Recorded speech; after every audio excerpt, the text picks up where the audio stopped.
മഹത്വം ഉണ്ടാകട്ടെ.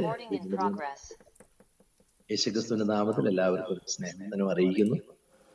കർത്താവ് നമുക്ക് ഇരിക്കുന്ന അനുഗ്രഹിക്കപ്പെട്ട സമയത്ത് ഓർത്ത് സ്തോത്രം ചെയ്യുന്നു. ഒരിക്കൽ കൂടെ ദൈവദാസന കുടുംബത്തിൽ ദൈവമക്കൾക്ക് അടിയങ്ങളുടെ സ്നേഹം അറിയിക്കുന്നു. നമ്മളിന്ന് പാടിയ പാട്ട് പോലെ ഞാനൊരു ജസ്റ്റ് ഒരു ക്വസ്റ്റ്യൻ റൈസ് അപ്പ് ചെയ്ത് നിങ്ങളോട് ചോദിച്ചു. അങ്ങനെ ഒരു പാർക്കുന്ന ആരെങ്കിലും ഉണ്ടോ? അങ്ങനെ ഒരു പെർഫെക്റ്റ് ആയിട്ടുള്ള ഒരു വ്യക്തികൾ ആരെങ്കിലും?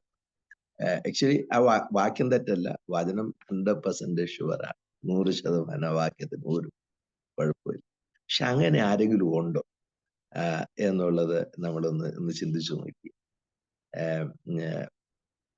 ഞാനൊരു നിങ്ങളോട് ക്വസ്റ്റ്യൻ റൈസ് അപ്പ് ചെയ്യുന്നു. പാപം ചെയ്യാത്ത ആരെങ്കിലും ഈ ലോകത്തുണ്ട്? ഇനി സ്വർഗത്തിൽ പാപം ചെയ്യാത്ത ആരെങ്കിലും ഉണ്ടോ? സ്വർഗത്തിൽ പാപം ചെയ്യാത്ത ഒരാളോട് കർത്താവായ യേശുക്രിസ്തു മാത്രം. നമ്മളെല്ലാവരും പാപം ചെയ്ത് ദൈവദേശമില്ലാത്തവരായി. എന്നാൽ ദൈവം കൃപയാൽ നമ്മെ തൻ്റെ കരുണയാൽ നമ്മെ ഈ കൃപയിലേക്ക്, ഈ രക്ഷയിലേക്ക് നമുക്ക് വരാനായിട്ട് ദൈവം അവസരം തന്നു. ഞാനിത് പറഞ്ഞതിന് കാരണം എന്താണെന്ന് വെച്ച് കഴിഞ്ഞാൽ, സംടൈംസ് നമ്മുടെ ഹൃദയത്തിനകത്ത് ഒരു ചിന്ത വരുന്നത്, നമുക്ക് പലപ്പോഴും നമുക്ക് ഫാമിലിയിൽ തന്നെ പ്രോബ്ലം ഉണ്ടാകുന്നതിൻ്റെ ഒരു കാരണം എന്താണെന്ന് വെച്ച് കഴിഞ്ഞാൽ, ഞാൻ ഇത്രയെല്ലാം പെർഫെക്റ്റ് ആയിട്ടും ജീവിച്ചിട്ടും എന്താ എൻ്റെ ജീവിതത്തിൽ ഇങ്ങനെ വരും, അല്ലെങ്കിൽ ഞങ്ങളുടെ കുടുംബത്തിൽ എന്താ ഇങ്ങനെ പ്രശ്നങ്ങൾ ഉണ്ടാകും? കാരണം ഈ പറഞ്ഞിരിക്കുന്ന ദൈവത്തിന്റെ സ്റ്റാൻഡേർഡാണ്. ഇത്രമാത്രം ഈ ഒരു സ്റ്റാൻഡേർഡ് പ്രകാരം അങ്ങനെ ആരെങ്കിലും ജീവിക്കുന്നുണ്ടോ എന്നുള്ള ക്വസ്റ്റ്യൻസ് നമുക്ക് എപ്പോഴും വരും. നമുക്കറിയാം, യോബിന്റെ ഭാര്യ ഈ ദൈവത്തെ തള്ളിപ്പറഞ്ഞ് ചത്തുകളയാൻ പറയാൻ കാരണം വെറുതെ പറഞ്ഞതല്ല, ഈ പറഞ്ഞ സ്റ്റാൻഡേർഡ് അനുസരിച്ച് അദ്ദേഹം ജീവിച്ചു. എന്നാൽ അദ്ദേഹം പാപമില്ലാത്തൊരു വ്യക്തിയായിരുന്നു. അങ്ങനെ ഒരു പാപം അദ്ദേഹത്തിന്റെ ജീവിതത്തിൽ ഇല്ലായിരുന്നു എന്ന് നമ്മൾ നോക്കിയാൽ അങ്ങനെ വേദപുസ്തകം അങ്ങനെ അർത്ഥമാക്കിയിട്ടുമില്ല. അതിന്റെ അർത്ഥം പാപം ചെയ്യാൻ, നമ്മൾ പാപികളാകാൻ നമ്മൾ പ്രത്യേക പാപമൊന്നും ചെയ്യേണ്ട കാര്യമില്ല. കാരണം ബേസിക് നേച്ചർ തന്നെ പാപികളായിട്ടാണ് നമ്മൾ ജനിച്ചത്.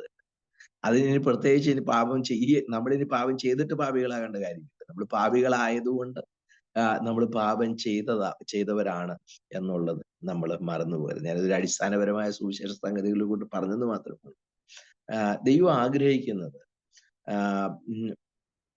അതിന്റെ അർത്ഥം എന്താ? നമ്മൾ ആ ഭാഗങ്ങളൊക്കെ നമ്മൾ നോക്കുമ്പോൾ, ഞാൻ അതിന്റെ ഒരു നട്ഷെല്ലായിട്ട് ആ സങ്കീർത്തനം 15 വായിക്കുമ്പോൾ അതിന്റെ അർത്ഥം ഇത്രേ ഉള്ളൂ: ഒരു നിഷ്കളങ്കമായ ജീവിതം നയിക്കാൻ പറ്റുന്നതിന് മാത്രമേ പറ്റുള്ളൂ. എന്ന് വെച്ച് കഴിഞ്ഞാൽ, നിഷ്കളങ്കമായ ജീവിതം എന്ന് പറഞ്ഞാൽ ജീവിതത്തിനകത്ത് ഒരു തെറ്റ് പറ്റിയാൽ അല്ലെങ്കിൽ ഒരു പാപം ചെയ്താൽ അത് മറച്ചു വെക്കാതെ അത് ഏറ്റുപറഞ്ഞ് ഉപേക്ഷിക്കുന്നതാണ് ഒരു നിഷ്കളങ്ക ജീവിതം എന്ന് പറഞ്ഞാൽ. നമുക്ക് ഒരു മനഃപൂർവ്വം ഒരു മനുഷ്യനെ ഉപദ്രവിക്കാനോ മനുഷ്യനോട് മറ്റുള്ളവർ ബുദ്ധിമുട്ടിക്കാനോ ആഗ്രഹിക്കാതെ ജീവനുള്ള ദൈവത്തിന്റെ മുമ്പാകെ ഒരു പരമാർത്ഥ ഹൃദയത്തോടെ ജീവിക്കാനുള്ള മനസ്സാ ദൈവം നമ്മളിൽ നിന്ന് ആഗ്രഹിക്കുന്നത്. ആ പരമാർത്ഥ മനസ്സുകൊണ്ട് മാത്രമേ നമുക്ക് നമ്മുടെ പാപം ഏറ്റുപറഞ്ഞ് ഉപേക്ഷിക്കാൻ കഴിയുള്ളൂ.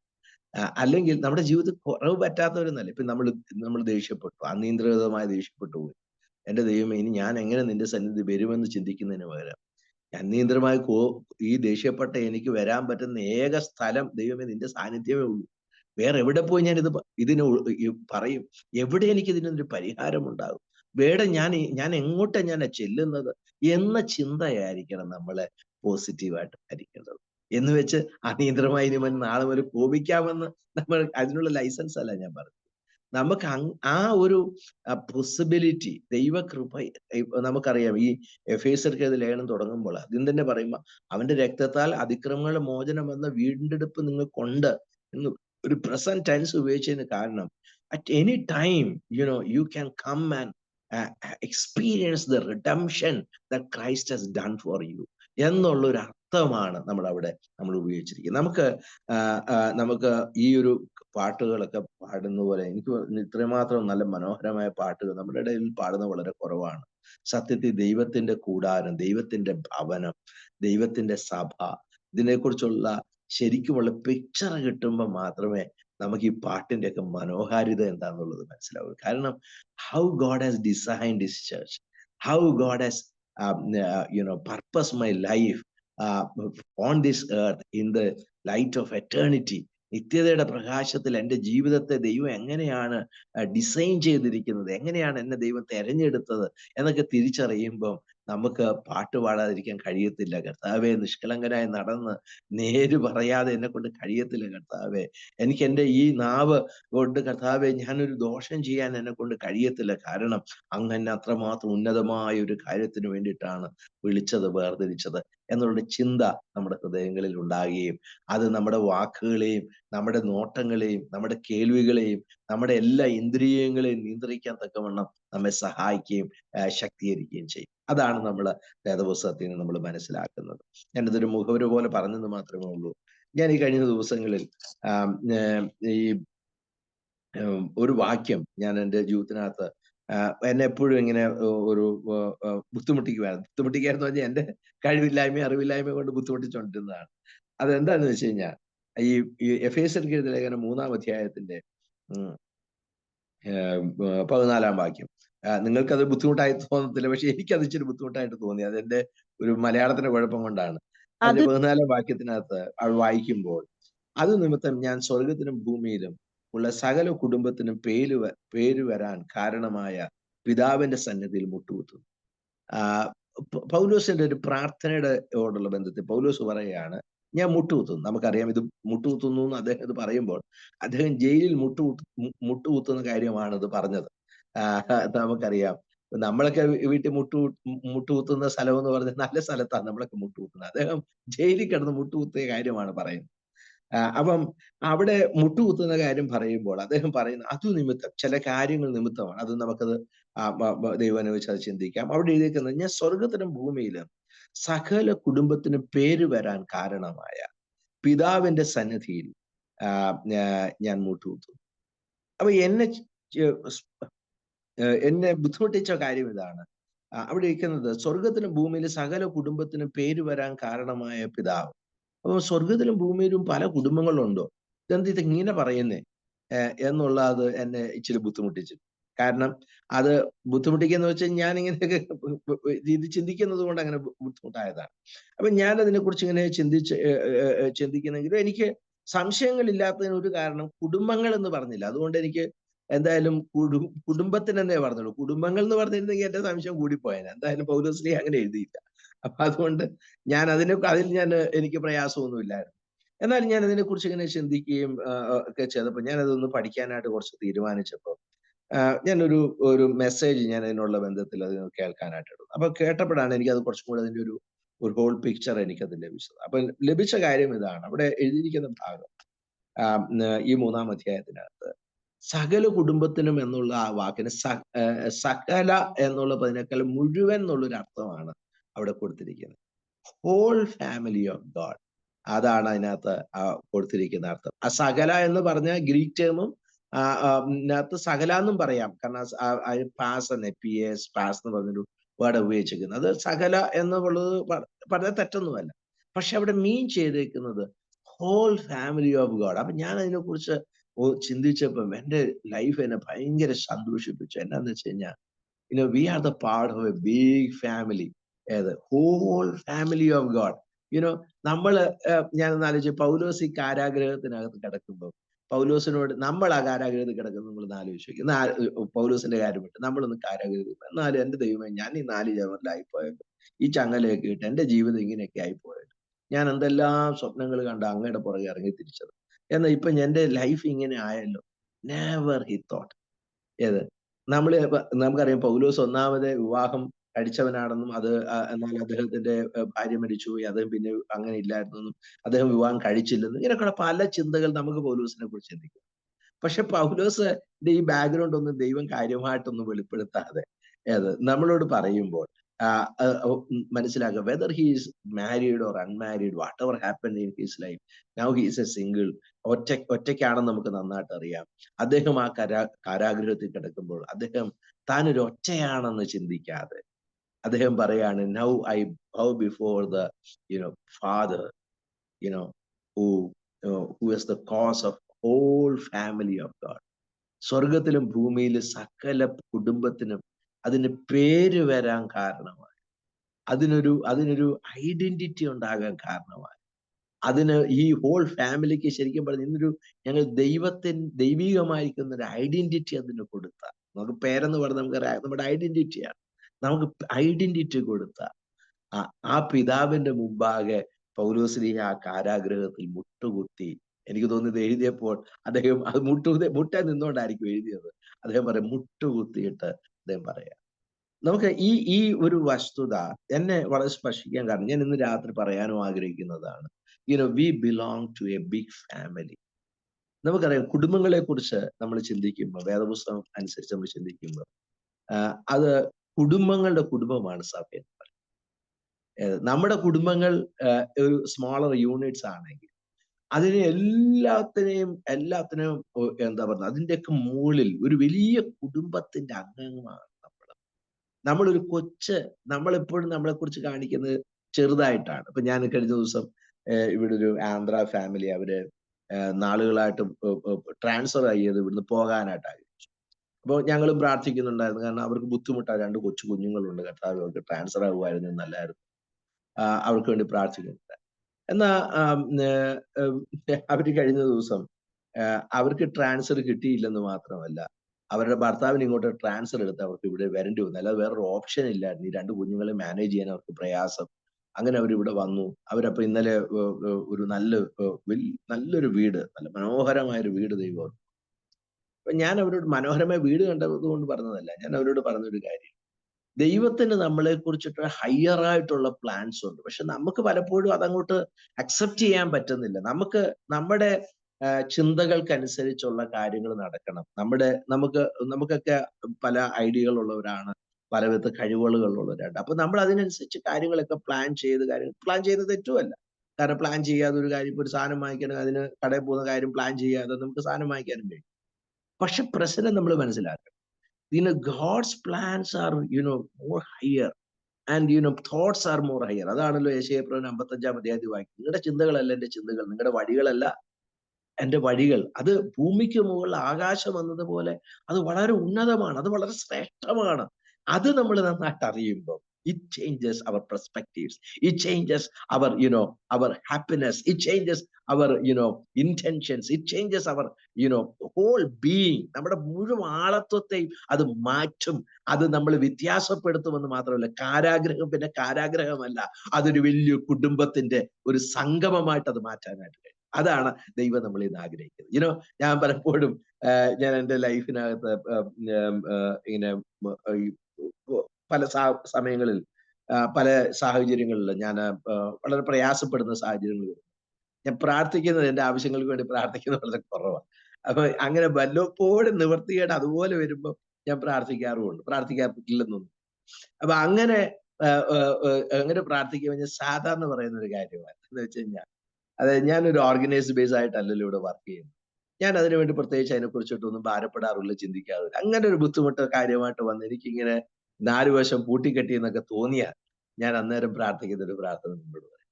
കർത്താവേ, ഞാൻ അങ്ങയുടെ ശരീരത്തിന്റെ ഭാഗമാണ്. അതുകൊണ്ട് ശരീരത്തിന്റെ ഭാഗം എന്നുള്ള നിലയ്ക്ക് ശരീരത്തിന് എന്തെങ്കിലും നന്മയുണ്ടെങ്കിൽ അതൊക്കെ ഇങ്ങ് പോരട്ടെ എന്ന് പറഞ്ഞ് ഞാൻ പ്രാർത്ഥിക്കും. ഞാൻ പറയും, ശരീരത്തിന് എന്തെങ്കിലും നന്മയുണ്ടെങ്കിൽ അതിങ്ങ് പോരട്ടെ എന്ന് പറഞ്ഞിട്ടാണ്. I always experience the abundance, from by the grace of God. കാരണം ഒരു ശരീരത്തിന്റെ ഭാഗമാണ്, ഒരു കുടുംബത്തിന്റെ ഭാഗമാണെന്ന് പറഞ്ഞു. വേറെ ആരോടെങ്കിലും പറയേണ്ട കാര്യമുണ്ടോ? ഒരിക്കൽ എന്നോടൊരു ഉപദേശം എന്നോട് ചോദിച്ചു, എന്റെ ബിജോയ്ക്ക് ഇത്രയെല്ലാം കോണ്ടാക്റ്റുകൾ ഉണ്ടല്ലോ, why don't you ask someone? അപ്പൊ ഞാൻ പറഞ്ഞതിന് നമ്മൾ അവരോടൊന്നും ചോദിക്കേണ്ട കാര്യമില്ല, നമ്മുടെ കാര്യങ്ങളൊക്കെ ദൈവം നന്നായിട്ട് നടത്തുന്നില്ല, പിന്നെ എന്തിനാ ചോദിക്കുന്നത്? അദ്ദേഹം പറഞ്ഞ വാക്ക് കേട്ടിട്ട് എനിക്ക് ഭയങ്കര സങ്കടവും എനിക്ക് തോന്നി. എന്താ അദ്ദേഹം പറഞ്ഞ കാര്യം? Bijo, ask and it shall be given unto you എന്നല്ലേ പറഞ്ഞേക്കുന്നത്.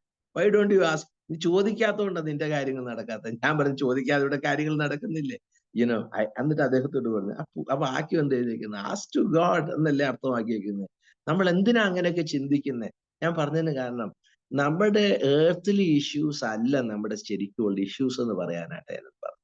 That God meats abundantly. നമ്മുടെ ഏതെങ്കിലും ഒരു കാര്യം നമ്മൾ ബുദ്ധിമുട്ടുകളൊക്കെ ഉണ്ടാകും. ബുദ്ധിമുട്ടുണ്ടാകാത്തവരാരെ താമസിക്കുന്നത്? ഈ അഴിവ് നിറഞ്ഞ ഭൂമി താമസിച്ചാൽ ബുദ്ധിമുട്ടുണ്ടാവും. ഈ അഴിവുള്ള ശരീരത്തിൽ താമസിച്ചാൽ രോഗം ഉണ്ടാവും. It is A natural, it is quite natural. ഇതൊന്നും വലിയ അത്ഭുതപ്പെടാനുള്ള കാര്യമൊന്നുമല്ല. കാരണം ഇത് നമ്മുടെ ഈ ശരീരത്തിൽ താമസിക്കുന്നതുകൊണ്ടാണ് ഈ രോഗം വരുന്നത്. അതിപ്പോ വരാതിരിക്കണമെന്നൊന്നും പറഞ്ഞാൽ നടക്കത്തൊന്നുമില്ല. നമുക്ക് പ്രായമാകാതിരിക്കണമെന്ന് പറഞ്ഞാൽ പറ്റുമോ?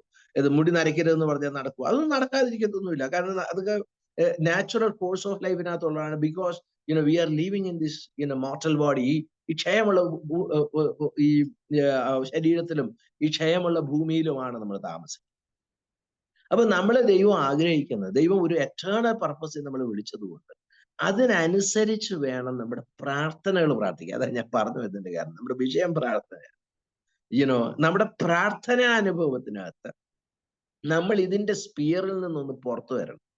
നമ്മുടെ ഈ മോർട്ടലായിട്ടുള്ള ലൈഫിന്റെ ആ ചിന്തയ്ക്കനുസരിച്ച് നമ്മൾ പലപ്പോഴും നമ്മൾ ചുരുങ്ങി ചിന്തിക്കുന്നു. ഈ കാരാഗ്രഹത്തെ കുറിച്ച് ചിന്തിക്കാൻ പൗലോസിന് പോസിബിലിറ്റി ഉള്ളതുപോലെ അങ്ങനെ ചിന്തിക്കാനുള്ള പോസിബിലിറ്റി നമുക്ക് പൗലോസ് ഇതിനെ തന്നെ കാണുമ്പോൾ നമ്മൾ ചിന്തിക്കണം. നമുക്കറിയാം. അതിന്റെ 3-1 വാക്യം ഒന്ന് വായിക്കും. 3-1. അത് നിമിത്തം പൗലോസ് എന്ന ഞാൻ ജാതികളായ നിങ്ങൾക്ക് വേണ്ടി ക്രിസ്തു യേശുവിന്റെ ബദ്ധനായിരിക്കുന്നു.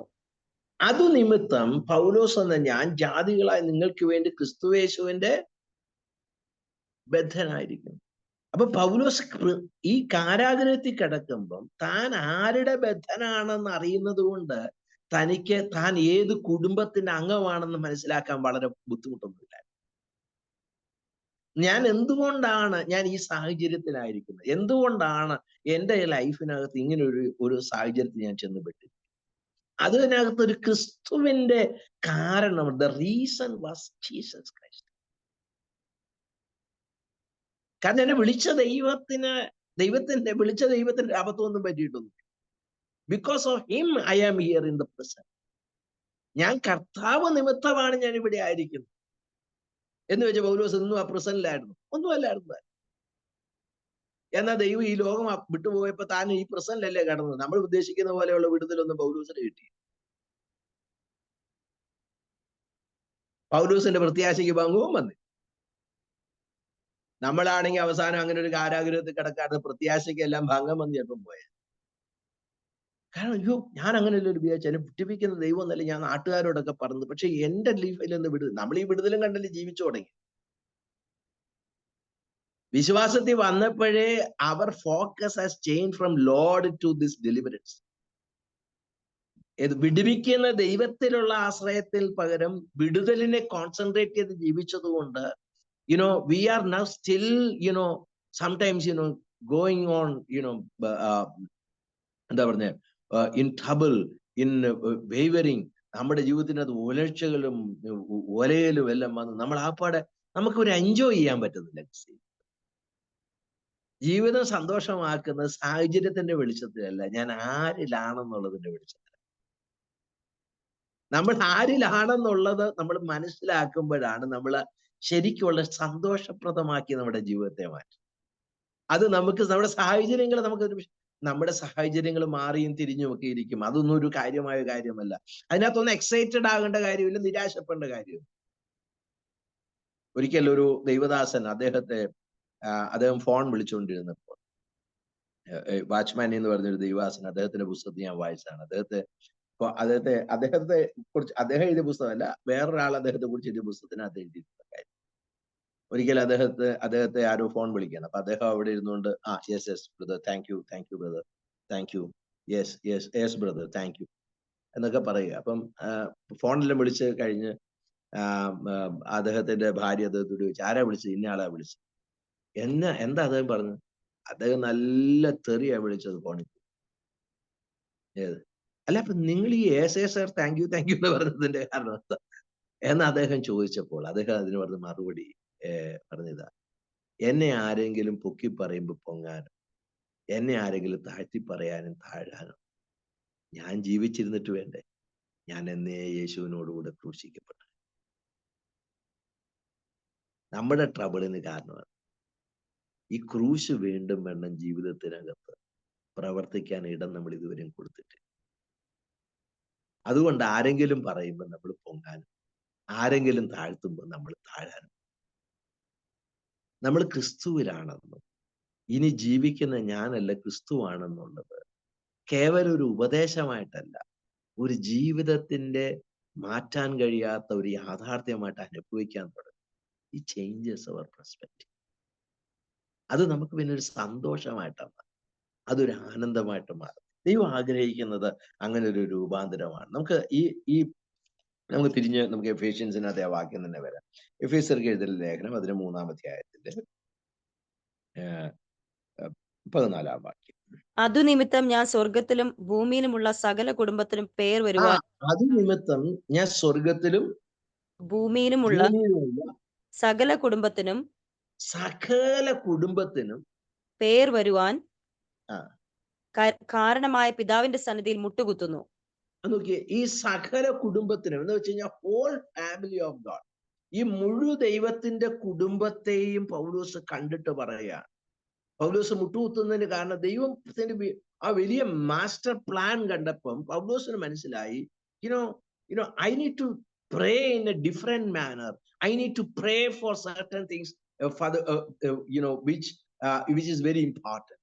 ചില പ്രത്യേക കാര്യങ്ങൾക്ക് വേണ്ടി ഞാൻ പ്രാർത്ഥിക്കണം. നമ്മുടെ ഈ പ്രാർത്ഥനയെ തന്നെ പ്രയോറിറ്റി മാറണം. നമ്മുടെ ഈ പ്രാർത്ഥനയിലുള്ള പ്രശ്നം എന്താന്ന് വെച്ച് കഴിഞ്ഞാൽ, പ്രാർത്ഥിക്കേണ്ട കാര്യത്തിന് പ്രാർത്ഥിക്കേണ്ട വേണം നമ്മൾ പ്രാർത്ഥിക്കില്ല, പ്രാർത്ഥിക്കേണ്ടാത്ത കാര്യത്തിന് തലയും കുത്തി നിന്ന് പ്രാർത്ഥിക്കും.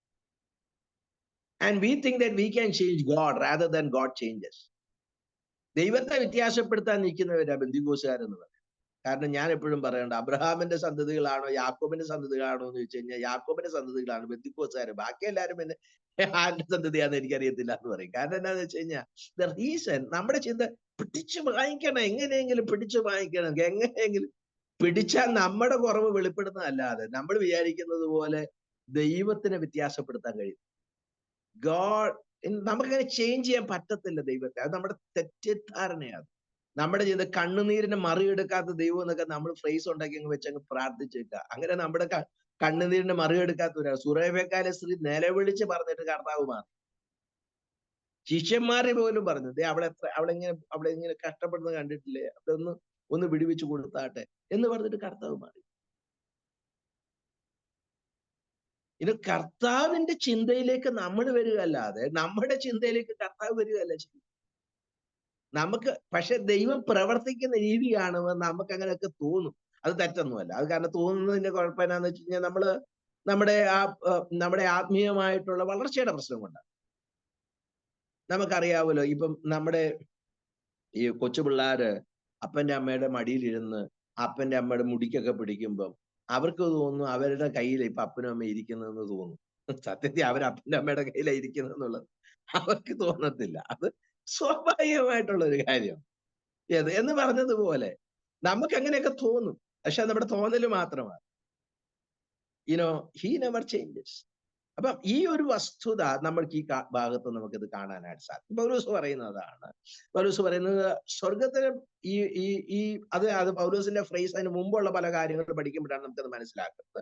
എന്നാൽ ഞാൻ സകല കുടുംബം എന്നുള്ള കാര്യം മാത്രം സ്ട്രെസ് ചെയ്ത് എന്ന് പറയാനായിട്ട് ആഗ്രഹിക്കും. എന്തുകൊണ്ടാണ് ഈ സകല കുടുംബം? നമ്മുടെ കുടുംബങ്ങളെല്ലാം ഈ കാര്യം നന്നായിട്ട് അറിയണം. ദൈവത്തെ എങ്ങനെയാണ് ദൈവം ഒരു കാര്യങ്ങളെ പണിയുന്നതെന്ന് മനസ്സിലാക്കുക മാത്രമേ നമ്മുടെ കുടുംബ ജീവിതം, സഭാ ജീവിതം, സാമൂഹിക ജീവിതം അതിനൊരു ശരിക്കുമുള്ള വ്യതിയാനവും അതിനകത്ത് ശരിക്കും ആ ദൈവികമായിരിക്കുന്ന പ്രവൃത്തി നമുക്ക് കാണാനായിട്ട് സാധിക്കും. നമുക്കിത് പൗലോസ് പറയുമ്പോൾ നമുക്കറിയാം, ഈ 3-ാം അധ്യായത്തിന്റെ ഇതിനു മുമ്പ് പറഞ്ഞിരിക്കുന്ന വാക്യങ്ങൾ 1 മുതൽ 12 വരെ 13 വരെയുള്ള വാക്യങ്ങളും അതിന് മുന്നിലുള്ള 2-ാം അധ്യായത്തിന്റെ വാക്യങ്ങളും എല്ലാം കൂടെ ചേർത്താണ് പൗലോസ് ലീഹ ഈ കാര്യങ്ങൾ പറഞ്ഞത്. അപ്പൊ ഈ പറഞ്ഞ കാര്യങ്ങളിനകത്ത് നമുക്ക് ശ്രദ്ധിക്കാവുന്ന കാര്യങ്ങൾ ഇതാണ് ഇവിടെ എഴുതിയിരിക്കുന്നത്. നമുക്കൊന്ന് വായിക്കാം. അതിന്റെ 5-ാം വാക്യം മുതൽ 4 മുതൽ വായിക്കാം. നിങ്ങൾ അത് വായിച്ചാൽ ക്രിസ്തുവിനെ സംബന്ധിച്ചുള്ള മർമ്മത്തിൽ എനിക്കുള്ള ബോധം നിങ്ങൾക്ക് ഗ്രഹിക്കാം.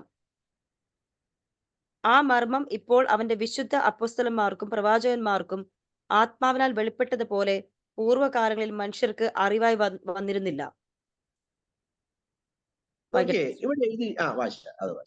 അതോ ജാതികൾ സുവിശേഷത്താൽ ക്രിസ്തു യേശുവിൽ കൂട്ടവകാശികളും ഏക ശരീരസ്ഥരും വാഗ്ദത്തത്തിൽ പങ്കാളികളും ആകണം എന്നുള്ളത് തന്നെ.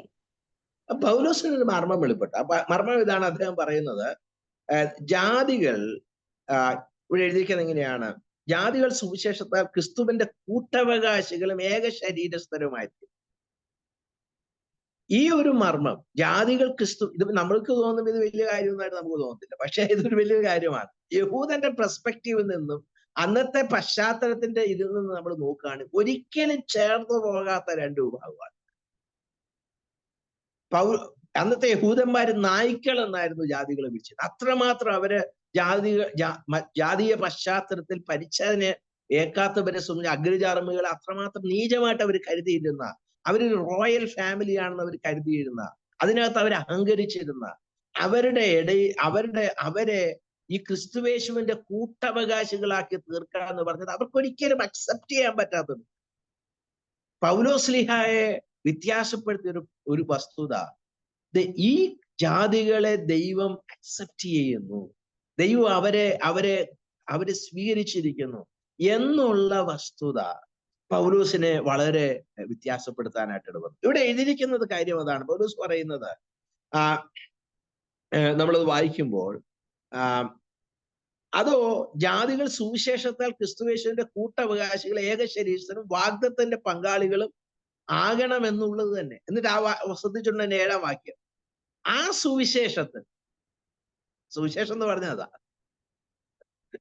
ആ സുവിശേഷം, ഏത് സുവിശേഷത്തിന്?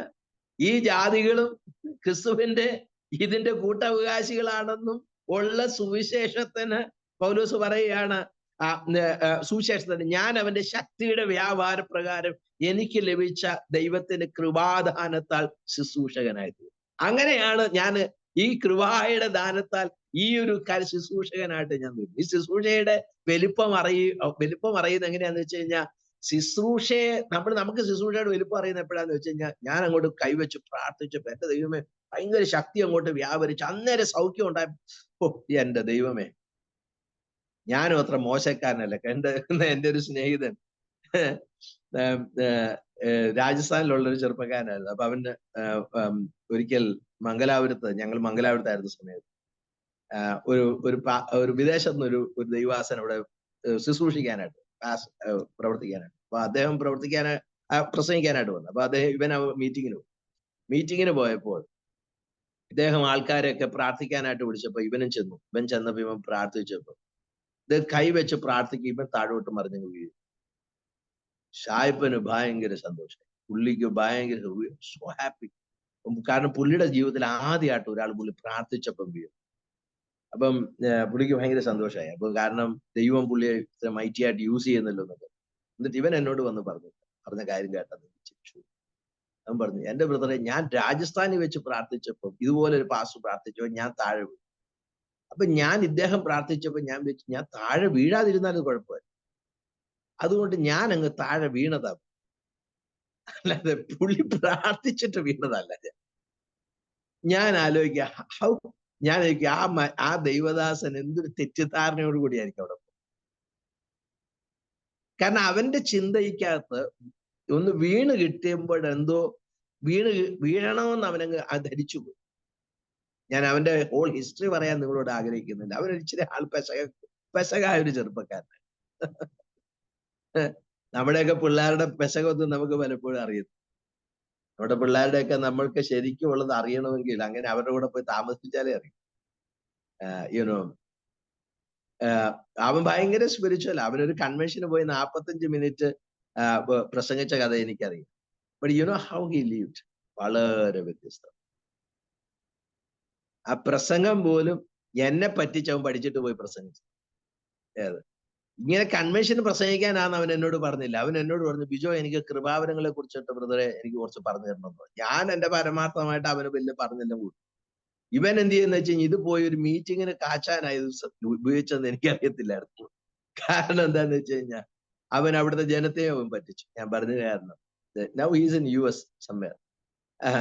ഞാൻ പറഞ്ഞു വരുന്ന കാരണം, നമ്മുടെ ജീവിതത്തിനകത്ത് നമ്മൾ ശക്തി എന്ന് ഉദ്ദേശിക്കുന്നത്, അല്ലെങ്കിൽ നമ്മൾ ശരിക്കും ദൈവത്തെ എക്സ്പീരിയൻസ് ചെയ്യുന്നത്, ദൈവം എന്താണ് ചെയ്തെന്ന് അറിയുമ്പോഴാണ് നമുക്കത് ശക്തിയാണെന്ന് തോന്നുന്നത്. നമ്മളെ ദൈവം ഉപയോഗിക്കുന്നതല്ല ശക്തി, ദൈവം നമുക്ക് വേണ്ടി ചെയ്തെടുത്തതാ ശക്തി. നമ്മളെ ദൈവം ഉപയോഗിച്ചു എന്നുള്ളത് നമ്മെ ദൈവം മാനിച്ചതിന്റെ തെളിവൊന്നുമല്ല. അത് ദൈവം പ്രവർത്തിക്കുന്നു എന്നുള്ളതിന്റെ തെളിവാണ്. അത് നമ്മൾ മനസ്സിലാകാതെ അതുപോലെ നമ്മളിപ്പോ അതുകൊണ്ടാണ് കർത്താവ് പറഞ്ഞത്, നിങ്ങൾ എന്റെ നാമത്തിൽ ഭൂതങ്ങളെ പുറത്താക്കി, ഞാൻ നിങ്ങളെ അറിഞ്ഞിട്ടില്ല. ഞാൻ നിങ്ങൾ ഒരു നാൾ പറഞ്ഞിട്ടില്ലെന്നാ പറഞ്ഞത്. എനിക്കത് ഇപ്പോഴും മനസ്സിലാകാത്ത ചില സ്റ്റേജ്. ഞാൻ നിങ്ങൾ ഒരു നാൾ പറഞ്ഞിട്ടില്ല, അധർമ്മം പ്രവർത്തിക്കുന്നതിന് നിങ്ങൾ എന്നെ വിട്ട് പോകുകയും എന്ന് കർത്താവ് പറയുമ്പോൾ നമ്മളെ ദൈവം, അപ്പൊ അവരിൽ പറയുന്നു, എടാ ഇത്രയും ശക്തി എന്നിലൂടെ അല്ലേ വ്യാപിച്ചു, ഈ വീര്യപ്രവർത്തനമൊക്കെ നടക്കുന്ന ചെറിയ കാര്യമാണ്.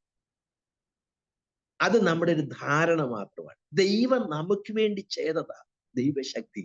നമ്മളിൽ കൂടെ വ്യാപരിച്ചത് ദൈവശക്തിയാണ്. പക്ഷെ അതിന്റെ ഓണർഷിപ്പ് നമുക്കുള്ളതല്ല, ദൈവത്തിനുള്ളത്. അപ്പൊ ഈ ഒരു വസ്തുത നമ്മൾ മറന്നുപോയത്. പൗലോസ്ലീഹ അത് കണ്ടു. അവിടെ കണ്ടത്, പൗലോസ് കണ്ടത് യഹൂദന്മാരെയും ജാതികളെയും ദൈവം ക്രിസ്തുവേശുവിൽ ഒരു ശരീരമാക്കി ഏക ശരീരം. അത് നമുക്കറിയാം. അത് ഈ ഭാഗങ്ങൾ 2-ാം അധ്യായത്തിന്റെ ഈ ഭാഗങ്ങളൊക്കെ വായിക്കുമ്പോൾ അതാണ് മനസ്സിലാക്കുന്നത്. നോക്കി അതിന്റെ 11 മുതലുള്ള വാക്യം, 2:11 മുതലുള്ള വാക്യം വായിക്കാം. ആകയാൽ നിങ്ങൾ മുമ്പേ പ്രകൃതിയാൽ ജാതികളായിരുന്നു. ആകയാൽ നിങ്ങൾ മുമ്പേ പ്രകൃതിയാൽ ജാതികളായിരുന്നു. ജഡത്തിൽ കയ്യാലുള്ള പരിച്ഛേദന ഏറ്റ് പരിച്ഛേദനക്കാർ എന്ന പേരുള്ളവരാൽ അഗ്രചർമ്മക്കാർ എന്ന് വിളിക്കപ്പെട്ടിരുന്നു. അങ്ങനെ ഉള്ളവരാൽ അവൻ അഗ്രചർമ്മക്കാർ എന്ന് വിളിക്കപ്പെട്ടിരുന്നു. അക്കാലത്ത് നിങ്ങൾ ക്രിസ്തുവിനെ കൂടാതെ ഉള്ളവരും ഇസ്രായേൽ പൗരതയോട് സംബന്ധമില്ലാത്തവരും വാഗ്ദത്തത്തിന്റെ നിയമങ്ങൾക്ക് അന്യരും പ്രത്യാശയില്ലാത്തവരും ലോകത്തിൽ ദൈവമില്ലാത്തവരും എഫെസോസിലുള്ള ജാതീയ പശ്ചാത്തലത്തിൽ നിന്ന് ക്രിസ്തുവിൽ വിശ്വാസത്തിൽ വന്നു. നമ്മൾ ഇന്ന് ജാതികൾ എന്ന് പറയുമ്പോൾ സുറിയാനി ക്രിസ്ത്യാനികൾ പറയുന്ന മറ്റുള്ള മതത്തിൽ നിന്ന് വന്നവരെ കുറിച്ചാണ് പറയും. എന്നാൽ യഹൂദന്റെ കണക്കനുസരിച്ച് ഈ സുറിയാനി ക്രിസ്ത്യാനിയാണേലും ഏത് ക്രിസ്ത്യാനിയാണേലും ഇവരെല്ലാം കാണുന്ന ഒറ്റ കണ്ണാടി കൂടെ പറയാണ് അഗ്രചർമ്മക്കാരായിട്ടുള്ള. അങ്ങനെയുള്ളവരെ എഴുതിയിരിക്കുന്നതിനെ കുറിച്ച് വായിച്ചിട്ട് പറയാണ്. വായിച്ചാൽ അങ്ങനെ ആ കാലത്ത് നിങ്ങൾ ക്രിസ്തുവിനെ കൂടാതെ ഉള്ളവരും ഇസ്രായേൽ പൗരതയോട് സംബന്ധമില്ല. അപ്പൊ ഇപ്പൊ നമുക്ക് എന്തിനോട് സംബന്ധമുണ്ട്? ഇസ്രായേൽ പൗരതയോട് നമുക്ക് സംബന്ധമുണ്ട്. പണ്ട് അങ്ങനെ ഇല്ലായിരുന്നു. അത് മാത്രമാണ്. പിന്നെ വായിച്ചാൽ വാഗ്ദത്തത്തിന്റെ നിയമങ്ങൾക്ക് അന്യരും പ്രത്യാശയില്ലാത്തവരും ലോകത്തിൽ ദൈവമില്ലാത്തവരും ആയിരുന്നു എന്ന് ഓർത്തുകൊള്ളുവിൻ. എന്നൊക്കെ ഒന്ന് ഇടയ്ക്കിടയ്ക്ക് ഒന്ന് ഓർത്തുകൊള്ളണം. അത് ഓർത്തുകൊള്ളുവെന്ന് പറയാൻ കാരണം നമ്മൾ ഇടയ്ക്കിടയ്ക്ക് മറന്നുപോകും അല്ലെ. നമ്മളിങ്ങനെ കയ്യൊക്കെ അടിച്ച് അന്യഭാഷയൊക്കെ പറഞ്ഞ് വരുമ്പോഴത്തേക്ക് നമ്മൾ എന്തോ കേമന്മാരാന്ന് നമുക്ക് തോന്നും. അപ്പൊ ഈ ഇടയ്ക്ക് ഇതൊന്ന് ഓർക്കണം. നമ്മൾ ഇതൊന്നും ഇല്ലാത്തവരായിരുന്നെന്നും പ്രത്യാശ ഇല്ലാത്തവരായിരുന്നെന്നും നമ്മളിങ്ങനെ നമ്മൾ ഇങ്ങനെ ഉള്ള പശ്ചാത്തലമായിരുന്നു എന്നൊക്കെ നമ്മളൊന്ന് ഓർത്തുകൊള്ളുവിൻ. പിന്നെ വായിച്ചാൽ മുമ്പേ ദൂരസ്ഥരായിരുന്ന നിങ്ങൾ ഇപ്പോൾ ക്രിസ്തു യേശുവിൽ ക്രിസ്തുവിന്റെ രക്തത്താൽ സമീപസ്ഥരായി തീർന്നു. ഇന്ന് ക്രിസ്തുവിന്റെ രക്തത്താൽ അത് ആദ്യം ക്രിസ്തുവേശുവിലാ പറഞ്ഞത്, പിന്നെ പറയുന്നത് ക്രിസ്തുവിന്റെ രക്തത്താൽ നമ്മൾ സമീപസ്ഥരായി തീർന്നു. ഈ ദൈവത്തിന്റെ തൊട്ടടുത്ത ആൾക്കാരായിട്ട് മാറി, ദൈവത്തിന്റെ മക്കളായി തീർന്നു, ദൈവത്തിന്റെ ദൈവ കുടുംബത്തിന്റെ അംഗങ്ങളായി. ഞാൻ പറയണ്ട, എന്റെ ശുശ്രൂഷ ഈ ലോകം കൊണ്ട് മാറുമെങ്കിലും ദൈവത്തോടുള്ള എന്റെ ബന്ധം ഈ ലോകം കൊണ്ട് മാറും. എന്റെ പാസ്റ്ററിങ്, ഞാൻ ഈ മരിക്കുന്നതോടെ എന്റെ പാസ്റ്ററിങ് നിൽക്കും, എന്റെ ഇവാഞ്ചലൈസേഷൻ നിൽക്കുമായിരിക്കാം. പക്ഷേ ദൈവത്തിന്റെ മക്കൾ എന്നുള്ള പദവി അതുകൊണ്ട് മാറത്തില്ല. അത് ഏറ്റവും പ്രോമിനന്റ് ആയിട്ടുള്ള ഒരു കാര്യം. അതാണ് അതിന്റെ മൂല്യമാണ് ഏറ്റവും വലിയ മൂല്യം. ഇപ്പൊ ഞാൻ സ്വർഗത്തിൽ ചെന്നിട്ട് പറയാണ് I M pastor Bijo J Joseph എന്ന് പറഞ്ഞ് ഞാൻ ഇൻട്രൊഡ്യൂസ് ചെയ്യാൻ പോയാൽ അങ്ങനെ ഒരാളെ ഞങ്ങൾക്ക് ഇവിടെ പരിചയമില്ല എന്ന് നമ്മുടെ സ്വർഗത്തിൽ നിന്ന് പറയും. അങ്ങനെ പാസ്റ്റർ, ഏത് പാസ്റ്റർ? ഇവിടെ അങ്ങനെ ആൾക്കാരേ ഇല്ല ഇവിടെ. ഞാൻ ക്രിസ്തുവേശുവിലുള്ളത് എന്റെ ഐഡന്റിറ്റി. ക്രിസ്തുവിലല്ലാതെ എന്തെങ്കിലും പറഞ്ഞ് ഞാൻ അങ്ങോട്ട് ചെല്ലാമെന്ന് വിചാരിച്ചാൽ, ക്രിസ്തുവിന്റെ രക്തത്താൽ അല്ലാതെ എനിക്ക് അവിടെ ഒരു പ്രവേശനമുണ്ടെന്ന് ഞാൻ ധരിച്ചാൽ, ഞാനൊരു ദൈവവൈതൽ എന്നുള്ളതല്ലാതെ എനിക്ക് വേറെ ഐഡന്റിറ്റി ഇല്ലെന്നുള്ളത് ഞാൻ തിരിച്ചറിയുന്നില്ലെങ്കിൽ ഞാനൊരു മൂഢനായിട്ടില്ല. ഈ ഒരു ഐഡന്റിറ്റി നമ്മൾ മനസ്സിലാക്കുന്നതാണ് നമ്മളെ ശക്തിപ്പെടാനുള്ള മാർഗം. നോക്കി എവിടെ എഴുതിയിരിക്കുന്നതാണ്. മുമ്പ് വായിച്ചാട്ടെ, അതിന്റെ 13-ാം വാക്യം. മുമ്പേ ദൂരസ്ഥരായിരുന്ന നിങ്ങൾ ഇപ്പോൾ ക്രിസ്തു യേശുവിൽ ക്രിസ്തുവിന്റെ രക്തത്താൽ സമീപസ്ഥരായി തീർന്നു. അവൻ നമ്മുടെ സമാധാനം. അവൻ ഇരുപക്ഷത്തെയും ഒന്നാക്കി. ചട്ടങ്ങളും കൽപ്പനകളുമായ ന്യായപ്രമാണം എന്ന ശത്രുത്വം തന്റെ ജഡത്താൽ നീക്കി വേർപാടിന്റെ നടിച്ചുവർ ഇടിച്ചു കളഞ്ഞത് സമാധാനം ഉണ്ടാക്കിക്കൊണ്ട് ഇരുപക്ഷത്തെയും തന്നിൽ ഒരേ പുതുമനുഷ്യനാക്കി സൃഷ്ടിപ്പാനും ക്രൂശിന്മേൽ വെച്ച് ശത്രുത്വം ഇല്ലാതാക്കി അതിനാൽ ഇരുപക്ഷത്തെയും ഏക ശരീരത്തിൽ ദൈവത്തോട് നിരപ്പിപ്പാനും തന്നെ. ഇതൊക്കെ ഒറ്റ സെന്റൻസാ. ഇങ്ങനെ നിരപ്പിപ്പാൻ നമ്മൾ പറയത്തില്ലേ, എന്റെ ദൈവമേ ഇവൾ എന്തായാലും നന്നാകുന്ന ലക്ഷണമായി, അല്ലെങ്കിൽ ഇങ്ങേര് നന്നാകാൻ പോകുന്നില്ല എന്നൊക്കെ നമ്മുടെ മനസ്സിനകത്ത് ശത്രു പറയുമ്പോൾ നമ്മൾ ആലോചിക്കണം, ഇതിനേക്കാളും വലിയ ശത്രുത്വത്തെ ദൈവം നീക്കിയത്.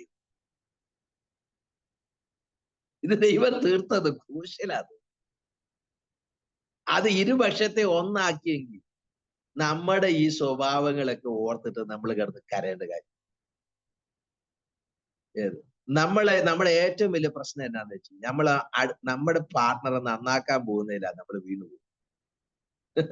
ഇവരെ നന്നാക്കാൻ പോകുന്നതിനകത്ത് വല്ല കാര്യമുണ്ടോ? ഞാൻ ആലോചിക്കാം, ഇതൊന്നും അങ്ങനെ നന്നാകുന്ന കേസല്ല. എന്നെ നന്നാക്കാൻ എന്റെ ഭാര്യ ശ്രമിച്ചാൽ നന്നാകും. ഞാൻ കിടന്ന് ഇതിനു വേണ്ടിയിട്ട് കുറെ കാലമായിട്ട് പ്രാർത്ഥിച്ചിട്ട് നന്നായിട്ട് എന്ന് വെച്ച് കഴിഞ്ഞാൽ പറഞ്ഞതിന്റെ അർത്ഥം അതൊരു നാച്ചുറൽ ആയിട്ടുള്ള ഇഷ്യൂസിനെ നമ്മൾ വലിയ കാര്യമായിട്ടൊന്നും കാണും. ഈ അഗ്രചർമ്മിയെ ഇനിയിപ്പോ പരിച്ഛേദന കഴിപ്പിച്ചുകൊണ്ട് അവൻ വല്ല ഗുണം പഠിച്ചു. നിങ്ങളൊന്ന് ആലോചിച്ച് നോക്കി, ഈ അഗ്രചർമ്മിയെ എന്റെ ദൈവമേ ഇവർക്കൊന്നും ഒരു വൃത്തിയുമില്ലല്ലോ, ഇവർക്കൊന്നും ഒരു ഗുണവും ഇല്ലല്ലോ, ഇവനെയൊക്കെ ഒന്ന് പരിച്ഛേദന കഴിപ്പിക്കാത്തതിന്റെ കുഴപ്പമാണെന്ന് വിചാരിച്ചിട്ട് പരിച്ഛേദന കഴിപ്പിച്ചാൽ അവന് വൃത്തി ഉണ്ടാവും. അഥവാ വൃത്തി ഉണ്ടാകും, ബാഹ്യമായ വൃത്തിയല്ലാതെ ആന്തരികമായ രൂപാന്തരം ഉണ്ടാകും? ഒരിക്കലും ഉണ്ടാകും. നമ്മൾ ഇന്ന് ചെയ്യുന്നത് എന്താണെന്നറിയാം, ഒരുത്തൻ വിശ്വാസത്തിൽ വന്നു കഴിഞ്ഞാൽ അവനെ ഒന്ന് പരിച്ഛേദനയൊക്കെ കഴിപ്പിച്ചു എന്ന് പറഞ്ഞു കഴിഞ്ഞാൽ അവനെ നമ്മൾ കുറെ കാര്യങ്ങൾ നമ്മുടെ നിയമങ്ങളെല്ലാം പഠിപ്പിക്കും, അവൻ നല്ല ബന്ധുക്കോസാണ്. പക്ഷെ അവന് വല്ല വ്യത്യാസമുണ്ടോ? അവൻ ആത്യന്തികമായിട്ടൊരു വ്യത്യാസം ഉണ്ടാകുന്നില്ല. എന്താന്ന് വെച്ച് കഴിഞ്ഞാൽ ഉണ്ടാകേണ്ട വ്യത്യാസം എന്താണെന്നുള്ളത് അവനെ പഠിപ്പിക്കുന്നതിന് പകരം നമുക്ക് ഏറ്റവും കംഫർട്ടബിൾ ആയിട്ടുള്ള വ്യത്യാസങ്ങൾ അവരെ പഠിപ്പിച്ചു. ശരിക്കും ഒരു വ്യക്തി വരുമ്പോൾ അവന്റെ ഉള്ളിലെ അവന്റെ സ്വാർത്ഥതയും അവന്റെ നിഗളത്തെയും അവൻ്റെതായ ചിന്താഗതികളെ തകർത്ത് കളയുന്ന തക്കവണ്ണം ക്രൂശിന്റെ വചനം അവന്റെ ഉള്ളിലേക്ക് എത്തിക്കുന്നതാണ് ഏറ്റവും പ്രാധാന്യം. അത് അവന്റെ ഉള്ളിൽ നിന്ന് അവനെ എല്ലാം സമൂലമായ പരിവർത്തനം. നമ്മളെ 15-ാം അധ്യായത്തിൽ നമ്മൾ കേട്ടതുപോലെ സങ്കീർത്തനം 15-ാമത്തെ കുറിച്ച് പറഞ്ഞിരിക്കുന്ന പോലെ ഒരു നിഷ്കളങ്ക ജീവിതത്തിലേക്ക് അവനെ കൊണ്ടുവരും. എന്നാൽ നമുക്കിത് പറ്റുന്ന എന്താ? നമ്മുടെ ആൾക്കാര് ഒന്നും അറിയാത്ത നിഷ്കളങ്കനായ ഒരു ചെറുപ്പക്കാരൻ അവൻ വിശ്വാസത്തിൽ വന്ന് പിന്നെ ബൈബിൾ കോളേജും കൂടെ പഠിച്ചു, പിന്നെ അടിയും തടവും എല്ലാം കൂടെ പഠിച്ച് പിന്നെ അവനൊരു ഒരു ഒരു വേറെ പോരാളിയായിട്ട് മാറും. Why it happen? നമ്മൾ അവനെ നന്നാക്കാൻ നോക്കിയതാ. നമ്മൾ വിചാരിക്കുന്നത്, എനിക്ക് അങ്ങനെ അറിയാവുന്ന ഒരു കേസുണ്ട്. കാരണം എന്താണെന്ന് വെച്ച് കഴിഞ്ഞാൽ ഒരു കുടുംബം അവരുടെ മോളെ ഒരു ചെറുപ്പക്കാരനെ കൊണ്ട് കല്യാണം കഴിപ്പിച്ചപ്പോൾ ചെറുപ്പക്കാരൻ നല്ല ചെറുപ്പക്കാരനായിരുന്നു. അപ്പൊ അവരൊന്ന് ഒരു ഉപദേശിയാക്കാനുള്ള ആഗ്രഹം കൊണ്ട് ബൈബിൾ കോളേജ് വിട്ടിട്ട് വന്നോടെ ആളുടെ മനസ്സ് തിരിഞ്ഞു പോയി. അതുവരെ പണത്തെക്കുറിച്ച് ആഗ്രഹമില്ലാതിരുന്ന ആ നിഷ്കളങ്കനായ ചെറുപ്പക്കാരൻ പിന്നെ പണത്തിന് വേണ്ടി വീട്ടിൽ പ്രശ്നം ഉണ്ടാക്കാൻ. എന്തുകൊണ്ടാന്ന് വെച്ച് കഴിഞ്ഞാൽ അവന്റെ ആ ദൈവഭയം. ഞാൻ പറഞ്ഞതിന്റെ ബൈബിൾ കോളേജ് വിടരുന്നല്ല, എന്റെ മോള് ബൈബിൾ കോളേജിനാ പഠിക്കും. ഞാൻ അതിനെക്കുറിച്ച് അർത്ഥമാക്കിയില്ല. ഞാൻ പറഞ്ഞതിന്റെ അർത്ഥം നമ്മൾ ഉദ്ദേശിക്കുന്നത് ഇത് എന്റെ ബൈബിൾ കോളേജ് പഠിക്കുന്നതുകൊണ്ട് എന്റെ കുഞ്ഞ് വ്യത്യാസപ്പെടുമെന്ന് ഞാൻ വിചാരിച്ചാൽ അത് വലിയ തെറ്റിദ്ധാരണ. എന്നാൽ ആ പഠനത്തിലൂടെ അവൾ മാനസാന്തരപ്പെട്ടാൽ, അവൾക്ക് ഹൃദയമുറുക്കമുണ്ടായാൽ, അവൾ ദൈവത്തിലേക്ക് അവൾ തിരിഞ്ഞാൽ അതിലവൾക്ക് വ്യത്യാസമുണ്ടാകും. അതാ ഞാൻ പറഞ്ഞത്.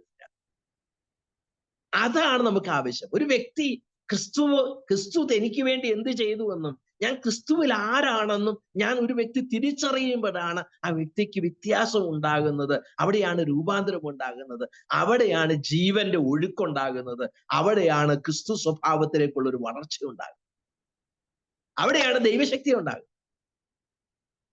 രണ്ട് തരത്തിലുള്ള ശക്തികൾ നമ്മൾ പലപ്പോഴും തിരിച്ചറിയാതെ പോകുന്നു. ഒന്ന് ആത്മാവിന്റെ ശക്തിയാണ്. നമ്മളിപ്പോ പ്രാർത്ഥിക്കുമ്പോൾ പരിശുദ്ധാത്മാവിന്റെ ശക്തി നമ്മുടെ മേൽ വരുന്ന അനുഭവങ്ങൾ അത് ആത്മാവിന്റെ ശക്തിയുടെ പകർച്ചയാണ് ഉണ്ടാകുന്നത്. എന്നാൽ അതുകൊണ്ട് നമ്മൾ ആത്മീയരാകണം നിർബന്ധം. അവിടെയാണ് നമുക്ക് ഉണ്ടാകുന്ന പരാതി. അതുകൊണ്ട് നമ്മൾ ആത്മീയരാണ് നമ്മൾ ധരിക്കുന്നത്.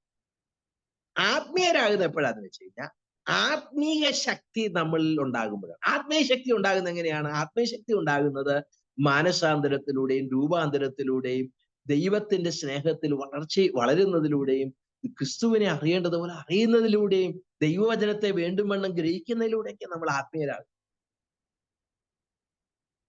അതായത് രണ്ടു തരത്തിൽ നമ്മൾ അതിനെ മനസ്സിലാക്കും. ആത്മാവിന്റെ ശക്തിയുണ്ട്, ആത്മീക ശക്തിയുണ്ട്. Spiritual power, the power of the Holy Spirit. നമുക്ക് ഈ സ്പിരിച്വൽ പവർ ഉണ്ടാകുന്നില്ല. നമ്മുടെ പ്രശ്നം സ്പിരിച്വലി ഒരു വ്യക്തി ശക്തനാണെന്ന് എങ്ങനെയാ തിരിച്ചറിയുന്നത്? ഇപ്പൊ ഞാൻ ഉദാഹരണത്തിന് ഒരു വാക്യം നമ്മൾ വായിക്കാം. അത് നമുക്ക് വായിക്കും മനസ്സിലായി. കൊലോസ്യർക്ക് എഴുതിയ ലേഖനം അതിന്റെ 1-ാം അധ്യായം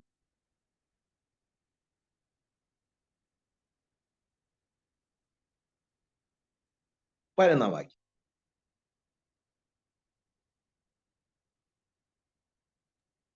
കേട്ടില്ല. കൊലോസ്യർക്ക് എഴുതിയ ലേഖനം 1-ാം അധ്യായം അതിന്റെ 11-ാം വാക്യം. പരിജ്ഞാനത്തിൽ വളരണമെന്നും സകല സഹിഷ്ണുതയ്ക്കും ദീർഘക്ഷമയ്ക്കുമായി അവന്റെ മഹത്വത്തിന്റെ വല്ലഭത്വത്തിന് ഒത്തവണ്ണം പൂർണ്ണ ശക്തിയോടെ ബലപ്പെടണമെന്നും വിശുദ്ധന്മാർക്ക് വെളിച്ചത്തിലുള്ള അവകാശത്തിനായി നമ്മെ പ്രാപ്തന്മാരാക്കുകയും നമ്മെ ഇരുട്ടിന്റെ അധികാരത്തിൽ നിന്ന് വിടുവിച്ച് തന്റെ സ്നേഹസ്വരൂപനായ പുത്രന്റെ രാജ്യത്തിലാക്കി വെക്കുകയും ചെയ്ത പിതാവിനെ സന്തോഷത്തോടെ സ്തോത്രം ഇവിടെ നമ്മൾ വായിച്ച ഒറ്റൊരു കാര്യം വായിക്കാനേ ഞാൻ ഉദ്ദേശിച്ചുള്ളൂ. അവിടെ ഇരിക്കുന്നത് സകല സഹിഷ്ണുതയ്ക്കും ദീർഘക്ഷമയ്ക്കുമായി അവന്റെ മഹത്വത്തിന്റെ വല്ലഭത്തിനൊത്തവണ്ണം പൂർണ്ണ ശക്തിയോടെ ബലപ്പെടും. അപ്പൊ നമ്മൾ അവന്റെ മഹത്വത്തിന്റെ വല്ലഭത്വത്തിനൊത്തവണ്ണം, കർത്താവിന്റെ മഹത്വത്തിന്റെ വല്ലഭത്തിനൊത്തവണ്ണം പൂർണ്ണ ശക്തിയോടെ നമ്മൾ ബലപ്പെടണം. എന്തിനു വേണ്ടിയിട്ടാണ് ബലപ്പെടുന്നത്? ആ വാക്യം എന്താ നമ്മളോട് പറയുന്നത്? സകല സഹിഷ്ണുതയ്ക്കും ദീർഘക്ഷമയ്ക്കുമായി. അപ്പൊ ഒരു വ്യക്തി ശക്തിപ്പെട്ടു എന്ന് പറഞ്ഞാൽ അതെങ്ങനെ നമുക്ക് മനസ്സിലാക്കാൻ പറ്റും? അദ്ദേഹത്തിന് സകല സഹിഷ്ണുതയും ദീർഘക്ഷമയും ഉണ്ടായിരിക്കും. നമ്മളങ്ങോട്ട് ആരാധിച്ച് ശക്തിപ്പെട്ടു കഴിഞ്ഞാൽ പിന്നെ നമുക്ക് കണ്ണും കാണത്തില്ല, ചെവിയും കേൾക്കത്തില്ല, പിന്നെ ഒരു മനുഷ്യരോട്ട് അംഗീകരിക്കുന്നു. നിങ്ങൾ ശ്രദ്ധിച്ചിട്ടുണ്ടോ? ചിലപ്പോ ആരാധന കഴിഞ്ഞ് വീട്ടിൽ ചെല്ലുമ്പോൾ വഴക്കുണ്ടാകുന്നത് എന്തുകൊണ്ടാണെന്നറിയാം? ഏത്? അന്ന് നല്ലതായിട്ട് ആരാധിച്ചാണ്, അതായിരിക്കും വഴക്കുണ്ടാക്കിയത്. കാരണം എന്താന്ന് വെച്ച് കഴിഞ്ഞാൽ നമ്മൾ വിചാരിക്കുന്നത് അങ്ങോട്ട് ആരാധിച്ചൊക്കെ കഴിഞ്ഞപ്പോൾ നമ്മൾക്ക് പൂർണ്ണ ശക്തി പ്രാപിച്ചില്ല എന്നല്ല. ശക്തി പ്രാപിച്ച പിന്നെ വീട്ടിൽ വന്ന് അങ്ങനെ വഴക്കുണ്ടായി. നമ്മൾ ഉദ്ദേശിച്ച ശക്തി പ്രാപിച്ചു, ദൈവം ഉദ്ദേശിച്ച പോലെ ശക്തി പ്രാപിച്ചു. ആരാധനയുടെ കുഴപ്പമല്ല, നമ്മുടെ ചിന്തയുടെ കുഴപ്പം, നമ്മൾ അതിനെ കണ്ട വിധത്തിന്റെ കുഴപ്പം. അത് നമ്മുടെ സ്പിരിച്വൽ സെൻസസിൽ ആത്മാവിൽ അതിനെ ചലനം ഉണ്ടാക്കിയെങ്കിലും അതുകൊണ്ട് മനസ്സിന് രൂപാന്തരം ഉണ്ടായില്ല, നമ്മുടെ ചിന്തകൾക്ക് വ്യത്യാസം ഉണ്ടായില്ല. നമ്മളൊരു പണി നടക്കും, നമ്മൾ പ്രാർത്ഥിക്കണമെങ്കിൽ എവിടെയാണ് നമ്മുടെ പ്രശ്നമെന്നും കൂടെ നമ്മൾ നന്നായി. നമ്മൾ ചിന്തിക്കുന്നത് ഞാൻ കാരാഗ്രഹത്തിൽ കിടക്കുന്നതാണ് എന്റെ പ്രശ്നം. അല്ല, നമ്മുടെ പ്രശ്നം നമ്മള് കർത്താവ് കാണുന്ന പോലെ കാര്യങ്ങളെ കാണാൻ തുടങ്ങിയിട്ടില്ല. നമ്മുടെ ചിന്തകൾക്ക് ആ രീതിക്കകത്ത് രൂപാന്തരത്തിന് നമ്മൾ ഇടം കൊടുത്തിട്ടില്ല. ഇവിടെ എഴുതിയിരിക്കുന്നത് ഈ ഒരു വസ്തുത നമ്മൾ മനസ്സിലാക്കുക. അതുകൊണ്ടാണ് എഫേസ്യർക്കെതിരെ പൗലോസ് പറയുമ്പം ഈ ഒരു കാഴ്ചപ്പാടിലാണ് പറയുന്നത്. നമ്മൾ ആരായിരുന്നു, നമ്മളിപ്പോ ആരാ? അത് നമുക്ക് ഈ എഫേസ്യർക്കെതിരെ ഹോൾ പശ്ചാത്തലത്തിൽ നമ്മൾ ചിന്തിക്കുമ്പോൾ നമുക്കറിയാം. നമ്മൾ അതിക്രമങ്ങളാലും പാപങ്ങളാലും മരിച്ചവരായിരുന്നു. ആ കർത്താവ് നമ്മളെ തന്റെ ഈ ലോകത്തിന്റെ കാലഗതി അനുസരിച്ച് നടന്നവരായിരുന്നു. അനുസരണക്കേടിന് മക്കൾ വ്യാപരിച്ച ആത്മാവിനനുസരിച്ച് നമ്മൾ നടന്നവരായിരുന്നു. എന്ന് വെച്ച് കഴിഞ്ഞാൽ അനുസരണക്കേടായിരുന്നു നമ്മുടെ തൊഴിൽ. ഈ അനുസരണക്കേടിൽ നിന്ന് അനുസരണത്തിലേക്കാണ് വന്നത്. അപ്പൊ ഒരു വ്യക്തി ക്രിസ്തീയ ജീവിതം എന്ന് പറഞ്ഞു കഴിഞ്ഞാൽ പഠിക്കേണ്ട ഏറ്റവും വലിയ പാഠം അനുസരണമാണ്. കാരണം അവൻ ഇല്ലാതിരുന്നത് അനുസരണമാണ്, അല്ലെ? നമ്മുടെ കുഞ്ഞുങ്ങളും നമ്മളും ഒക്കെ സ്ട്രഗിൾ ചെയ്യുന്ന ഏറ്റവും വലിയ പ്രധാനം എന്ന് പറഞ്ഞാൽ അനുസരിക്കുന്നതാണ് നമുക്ക് വലിയ ബുദ്ധിമുട്ട്. നമുക്ക് പലപ്പോഴും മൂത്തപുത്രന്മാരെ പോലെ നമ്മൾ അതെ, നമ്മൾ വായിക്കുന്ന 2 പുത്രന്മാരുടെ കഥയിൽ, മുടിനായ പുത്രന്റെ കഥയല്ല, മറ്റേ കഥയ്ക്കകത്ത് നമ്മൾ വായിക്കുമ്പോൾ മൂത്തപുത്രൻ പറഞ്ഞു എന്നെ കൊണ്ട് പറ്റിയല്ല എന്ന്. എന്നിട്ട് അദ്ദേഹം അപ്പം പറഞ്ഞതുപോലെ അനുസരിച്ചു. രണ്ടാമത്തെ പുത്രൻ പറഞ്ഞു ശരിയപ്പ അനുസരിച്ചോ, പക്ഷെ അവൻ അനുസരിച്ചില്ല. നമ്മൾ പലപ്പോഴും രണ്ടാമത്തെ പുത്രനെ പോലെ നമ്മുടെയൊക്കെ സ്തോത്രവും സ്തുതിയും ആരാധനയൊക്കെ കണ്ടു കഴിഞ്ഞാൽ തോന്നും സ്വർഗത്തിൽ നിന്നിട്ട് ഇറങ്ങി വന്നതാന്ന്. അനുസരിക്കുകയല്ല. അത് വരുമ്പോഴത്തേക്ക് അത് ഞാൻ അന്നേ പറഞ്ഞതല്ലേ, ഞാൻ ഇങ്ങനെയല്ലേ പറഞ്ഞത്, ഞാൻ അതല്ലേ ചെയ്തത്, 100 ആർഗ്യുമെന്റ്സ്. അപ്പൊ നമ്മുടെ ഫോളൻ നേച്ചറിലേക്കാണ് നമ്മൾ പോകും. നമ്മളെ സ്ട്രഗിൾ ചെയ്യുന്ന അത് ചേർച്ച് അഡ്മിനിസ്ട്രേഷനകത്ത് എല്ലാവരും സ്ട്രഗിൾ ചെയ്യുന്ന ഒരു കാര്യം. നമ്മൾ ഇവിടെ പിള്ളേരെ നന്നാക്കാൻ ശ്രമിച്ചുകൊണ്ടിരിക്കുക. പിള്ളേരെ നമ്മുടെ അനുസരണക്കേട് കണ്ടാ വളരുന്നു. അവരെന്നിട്ട് അനുസരിപ്പിക്കാൻ നോക്കുക. അവര് നാളുകളായിട്ട് കാണുന്നത് നമ്മുടെ ഓരോരോ അനുസരണക്കേട്. There we need to change. നമ്മൾ ഈ എഫേഷ്യൻസ് എഴുതുമ്പോൾ പൗലോസ്ലീഹ അർത്ഥമാക്കുന്നത് നമ്മളെ ഒരു വലിയൊരു ആത്മീയ സേനയാക്കി, ആത്മീയമായ ഒരു വലിയ ദൈവപ്രവർത്തിക്ക്, ദൈവത്തിന്റെ പ്രവൃത്തിയെ ഭൂമിയിൽ എക്സിക്യൂട്ട് ചെയ്യുന്ന ഒരു ദൈവ കുടുംബമാക്കി ദൈവം നമ്മളെ നിർത്തുമ്പോൾ പൗലോസ്ലീഹ ആഗ്രഹിക്കുന്നത് നമ്മൾ ക്രിസ്തുവിൽ ആരാണെന്നും നമ്മൾ ക്രിസ്തുവിനെ കൂടാതെ നമ്മൾ എങ്ങനെയായിരുന്നു എന്നുള്ളത് നമ്മൾ തിരിച്ചറിയണമെന്ന് പൗലോസ് ആഗ്രഹിക്കുന്നു. എന്നിട്ട് ഇവിടെ എഴുതിയൊക്കെയാണ് ഈ ജാതീയ പശ്ചാത്തലത്തിൽ വന്നവരോട് പറയാണ്. ഞാൻ പെട്ടെന്ന് വായിച്ചത്, പെട്ടെന്ന് നമുക്കത് കൺക്ലൂഡ് ചെയ്യാം. ഇവിടെ എഴുതിയേക്കുന്നത് വായിക്കാം. അതിന്റെ 17-ാം വാക്യം, 2:17. അവൻ വന്ന് ദൂരത്തായിരുന്ന നിങ്ങൾക്ക് സമാധാനവും അവൻ ദൂരത്തായിരുന്ന ജാതികളായവരോട് പറയാണ്, ദൂരത്തായിരുന്ന നിങ്ങൾക്ക് സമാധാനവും സമീപത്തുള്ളവർക്ക് സമാധാനവും സുവിശേഷിച്ചു.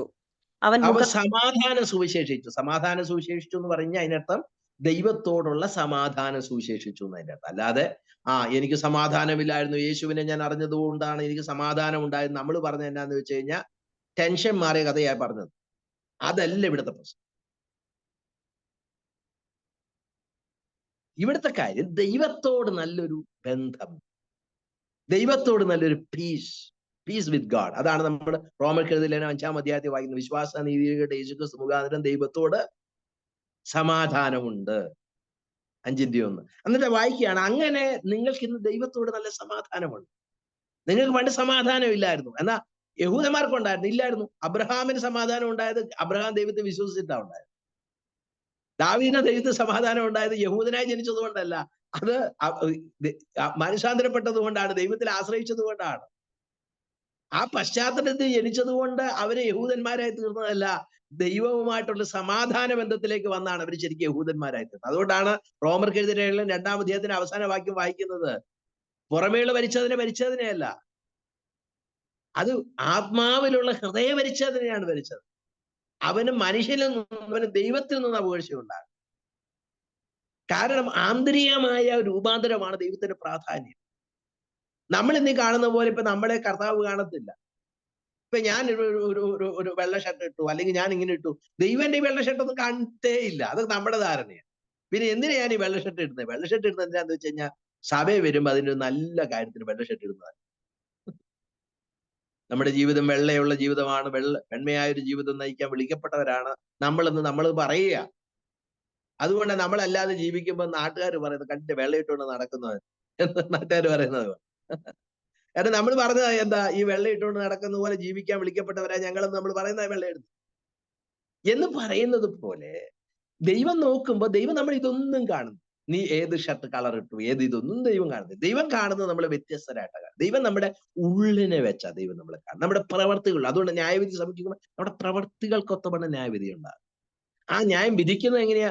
കേവലം പ്രവർത്തികൾക്കൊത്തവണ്ണമാണ് ന്യായവിധി ഉണ്ടാകുന്നെങ്കിലും നമ്മുടെ ചിന്തകളെയും ഹൃദയത്തിലെ ചിന്തകളെയും ഭാവങ്ങളെയും എല്ലാം കൂടെ പരിശോധിച്ചിട്ട്. അതുകൊണ്ടാണ് നിഷ്കളങ്കനായി നേർ വരുന്ന എന്നൊക്കെ നമ്മൾ 15 സംഘത്തിൽ നമ്മൾ വായിച്ചു.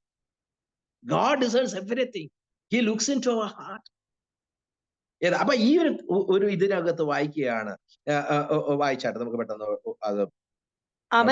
അവൻ മുഖാന്തരം നമുക്ക് ഇരുപക്ഷക്കാർക്കും ഏക ആത്മാവിനാൽ പിതാവിലേക്ക് പ്രവേശനമുണ്ട്. ആകയാൽ നിങ്ങൾ ഇനി അന്യന്മാരും പരദേശികളുമല്ല, വിശുദ്ധന്മാരുടെ സഹപൗരന്മാരും ദൈവത്തിന്റെ ഭവനക്കാരും അത്രേ. ഹല്ലേലൂയ. നമ്മൾ ദൈവത്തിന്റെ ഭവനക്കാരും അത്രേ. എന്തൊരു പ്രിവിലേജ് അല്ലെ, എന്തൊരു പ്രിവിലേജ്. നമ്മൾ പറയുമ്പോ ഇങ്ങനെ പറയാം. കഴിഞ്ഞ ദിവസം ഇവിടെ ഒരു ഇന്ത്യക്കാരി ഒരു സഹോദരി പാർക്കിൽ ഇരുന്നപ്പം ആരാണെന്ന് ചോദിച്ചു, നിങ്ങൾ ആരാണ്? പരമേശ്വർ ക ബച്ചാ ഹെ. പരമേശ്വർ ക ബച്ചി. എന്തൊരു നല്ല ഇൻട്രൊഡക്ഷൻ. അല്ലാതെ കുടുംബത്തിന്റെ പേരും നാട്ടിലെ പേരും പഠിച്ച കാര്യവും പഠിക്കാത്ത കാര്യം ഇതൊന്നും പറഞ്ഞില്ല. എത്ര എളുപ്പം, സുവിശേഷം പറയാൻ എത്ര എളുപ്പമല്ലേ. നമ്മളിത് പറയാമല്ലോ, നമ്മളിങ്ങനെ വളച്ച് കെട്ടി ഇവിടെ എത്താൻ നോക്കുന്നത് ആളുടെ വഴിക്ക് പോകും. നേരെ കാര്യം അങ്ങ് പറഞ്ഞു, ഞാൻ ദൈവത്തിന്റെ കുഞ്ഞാണെന്ന്. നോക്കിയേ ഈ ഒരു വസ്തുത. വായിച്ചാൽ ആകയാൽ നിങ്ങൾ ഇനി അന്യന്മാരും പരദേശികളുമല്ല, വിശുദ്ധന്മാരുടെ സഹപൗരന്മാരും ദൈവത്തിന്റെ ഭവനക്കാരും അത്രേ. ക്രിസ്തു യേശു തന്നെ മൂലക്കല്ലായിരിക്കെ നിങ്ങളെ അപ്പോസ്തലന്മാരും പ്രവാചകന്മാരും എന്ന അടിസ്ഥാനത്തിന്മേൽ പണിതിരിക്കുന്നു. അവനിൽ കെട്ടിടം മുഴുവനും യുക്തമായി ചേർന്ന് കർത്താവിൽ വിശുദ്ധ മന്ദിരമായി വളരുന്നു. അവനിൽ നിങ്ങളെയും ദൈവത്തിന്റെ നിവാസമാകേണ്ടതിന് ആത്മാവിനാൽ ഒന്നിച്ചു പണിതു വരുന്നു. ഇവിടെ നമുക്കത് ഈ പണിയെ കുറിച്ച് നമുക്ക് മനസ്സിലാക്കാൻ സാധിക്കും. അവിടെ എഴുതുമ്പോൾ ഞാൻ നേരത്തെ പറഞ്ഞതുപോലെ സകല കുടുംബം എന്നുള്ളത് അത് മുഴുവൻ കുടുംബം എന്നുള്ള ഒരു അർത്ഥമാണ്, ഹോൾ ഫാമിലി എന്നുള്ളത് ആണെന്ന് മനസ്സിലാക്കാൻ പറ്റുന്ന ഒരു വാക്യമാണ് ഇവിടെ നമ്മൾ ഇന്ന് വായിച്ചത്. അവിടെ എഴുതിയിരിക്കുന്നത് ഇങ്ങനെയാണ്: ക്രിസ്തുയേശു മൂലക്കല്ലായിരിക്കെ നിങ്ങളെ അപ്പോസ്തലന്മാരും പ്രവാചകന്മാരും എന്ന അടിസ്ഥാനത്തിന്മേൽ പണിതു വരും. അപ്പോസ്തലിക് ആയിട്ടുള്ള ഒരു ഡോക്ട്രിൻ, പ്രൊഫറ്റിക് ആയിട്ടുള്ള ഡോക്ട്രിൻ, അല്ലെങ്കിൽ അപ്പോസ്തലികമായിരിക്കുന്ന പ്രവാചകന്മാരെയും കൊണ്ട് ദൈവം പണിതു വരുന്ന, അല്ലെങ്കിൽ അങ്ങനെ ഒരു ശുശ്രൂഷയോടുകൂടെ ദൈവം ചെയ്തെടുത്ത ഒരു ചേർച്ച് കമ്മ്യൂണിറ്റിയാണ് നമ്മുടെ കമ്മ്യൂണിറ്റി എന്ന് പറയുന്നത്. എന്നിട്ട് വായിക്കുകയാണ്, അങ്ങനെ പണിതിരിക്കുന്നത് അവനിൽ കെട്ടിടം മുഴുവനും യുക്തമായി. ആ മുഴുവൻ എന്നുള്ള പദം കണ്ടോ? അതിന് ഉപയോഗിച്ചിരിക്കുന്ന ഗ്രീക്ക് പദം, ഇത് ഇവിടെ ഉപയോഗിച്ചിരിക്കുന്ന സകലം എന്നുള്ളതിന് ഗ്രീക്ക് പദം ഉണ്ട്. Whole family of God, whole family, whole building, ഇത് മുഴുവൻ ഇങ്ങ് പണിത് വരും. ഇതിനെ മുഴുവൻ ദൈവം അങ്ങ് പണി. അവിടെ ഇരിക്കുന്നത് കെട്ടിടം മുഴുവൻ യുക്തമായി ചേർന്നു. ആ യുക്തമായി ചേർന്നെന്ന് പറഞ്ഞതിന് വളരെ പ്രാധാന്യം. ചേരേണ്ടത് എങ്ങനെയാ? യുക്തമായിട്ട് ചേരണം, ചേരണ്ടും വണ്ണം ചേരണം, സ്വയത്തെ തകർത്ത് കളഞ്ഞു തന്നെ ചേരണം, സ്വാർത്ഥത വെടിഞ്ഞു തന്നെ ചേരണം, സ്വന്തം അഭിപ്രായം കളഞ്ഞല്ലാതെ ചേരാൻ പറ്റത്തില്ല. അതും ക്രിസ്തുവിലല്ലാതെ അങ്ങനെ ചേരാനായിട്ട് കഴിയും. അങ്ങനെ ചേർന്ന്, അല്ലെ, നമുക്ക് നമ്മുടെ ഡിഫറൻസ് ഓഫ് ഒപ്പീനിയൻസ് ഒക്കെ ദൈവത്തിന് നന്നായിട്ട് അറിയാം. ദൈവം അതൊക്കെ അറിഞ്ഞുകൊണ്ട് തന്നെ ദൈവം നമ്മളെ യോജിപ്പിച്ചതാണ്. അങ്ങനെ തന്നെയാ സഭയിലും കൊണ്ട്. നമുക്കറിയാം, സഭ എന്ന് പറയുന്ന പോലത്തെ ഒരു പ്രസ്ഥാനം ലോകത്ത് വേറെ ഇല്ല. കാരണം എന്നാന്ന് വെച്ച് കഴിഞ്ഞാൽ പല കൾച്ചറിൽ പെട്ടവരല്ലേ ഒരു സഭയുടെ അംഗമാകും. നമുക്കിതൊന്നും സഹിക്കാൻ പറ്റാത്തന്നെ മലയാളികൾ തന്നെ മലയാളം പറഞ്ഞ സഭ ഉണ്ടാക്കുന്നത്, നമ്മളെല്ലാം ഇങ്ങനെ ഓരോരോ സഭയൊക്കെ ഉണ്ടാക്കും. ഈ പല ആൾക്കാരൊന്ന് വരട്ടെ, എന്റെ ദൈവമേ, നമ്മൾ മുട്ടുമടക്കും. കാരണം എന്നാന്ന് വെച്ച് കഴിഞ്ഞാൽ നമുക്ക് നമ്മൾ തന്നെ സഹിക്കാൻ പറ്റുന്നില്ല, അതിനിടയിൽ പലരെയും സഹിക്കും. ഒന്ന് ആലോചിച്ച് നോക്കിയിരുന്നെങ്കിൽ ഇവിടെയാണ് ഇതിനെ ചേർക്കാൻ ക്രിസ്തുവിലല്ല പിന്നെ വേറെ വഴി. നമ്മളല്ലാതെ ചേരുമ്പടി ചേർക്കാൻ നോക്കിയ നമ്മൾക്ക് ഒരിക്കലും അതിനെ ചേരുമ്പടി ചേർക്കാൻ കഴിയത്തില്ല. അതിനെ നമ്മളൊന്ന് ദൈവം ഇതിനു വേണ്ടി എന്ത് ചെയ്തു എന്ന് കാണുന്നതിലൂടെ മാത്രമേ ദൈവം കൈക്കൊണ്ടതുപോലെ അതിനെ കൈക്കൊള്ളാനായിട്ട് കഴിയും. താഴ്മയോടും സ്നേഹത്തോടുമൊക്കെ വേറൊരു വ്യക്തിയെ കൈക്കൊള്ളണമെങ്കിൽ, ധാർഷ്ട്യം കാണിക്കാതെ ധിക്കരിക്കാതെ മറ്റുള്ളവനെ കൈക്കൊള്ളണമെന്നുണ്ടെങ്കിൽ, അവന്റെ സാഹചര്യങ്ങളെ മനസ്സിലാക്കി അവനെ കൈക്കൊള്ളണമെന്നുണ്ടെങ്കിൽ, റോമർക്ക് എഴുതിയ ലേഖനം 14-ാം അധ്യായത്തിൽ വരുമ്പോൾ ഈ ക്രിസ്തീയ ജീവിതത്തിന്റെ ആപ്ലിക്കേഷൻ പഠിപ്പിക്കുമ്പോൾ നമ്മളെ അവിടെ കൈക്കൊള്ളേണ്ടവണ്ണം കൈക്കൊള്ളാൻ, അവിടെ ദാറ്റ് ഷോസ് അവർ സ്ട്രെങ്ത്. അവിടെയാ നമ്മുടെ ബലം എന്താണെന്നുള്ളത്. എനിക്കിഷ്ടമല്ലെങ്കിലും ഞാൻ അങ്ങോട്ട് സന്തോഷത്തോടെ ഒരു വ്യക്തിയെ കൈക്കൊള്ളണമെങ്കിൽ എന്നെ സംബന്ധിച്ചിടത്തോളം പൂർണ്ണ സകല സഹിഷ്ണുതയ്ക്കും ആയിട്ട് ദീർഘക്ഷമയ്ക്കുമായി ഞാൻ പൂർണ്ണ ശക്തിയോടെ ബലപ്പെട്ടെന്നല്ല, ദൈവം നമ്മളെ ബലപ്പെടുത്തും. ഈ രാത്രി നമ്മൾ ദൈവസന്നി പ്രാർത്ഥിക്കാനിരിക്കുമ്പോൾ നമ്മൾ ഓർക്കേണ്ട ഒരു കാര്യം, God has put me in God's affair, not in my affair. God has put me in his body, in his church, with a different perspective, a heavenly perspective. ഒരു സ്വർഗം കാര്യങ്ങളെ കാണുന്നത് പോലെ കാര്യങ്ങളെ കാണാനും അതിനുവേണ്ടി പ്രാർത്ഥിക്കാനും തക്കവണ്ണം ദൈവനെ ഭൂമിയിലാക്കി വെച്ചു.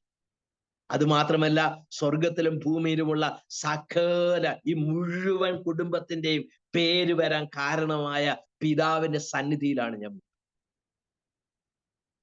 അത് മുട്ടുകുത്തുമെന്ന് മനസ്സിലാകും. പിന്നെ നമുക്ക് തുടർമാനമുള്ള പ്രാർത്ഥനയ്ക്ക് മുഴുവൻ ഞാൻ പറയാൻ സമയം എടുക്കുന്നില്ല. അവിടെ നമ്മൾ എഴുതുമ്പോൾ നമുക്ക് മനസ്സിലാക്കാനായിട്ട് സാധിക്കും പൗലോസിന്റെ പ്രാർത്ഥനയുടെ പ്രത്യേകത.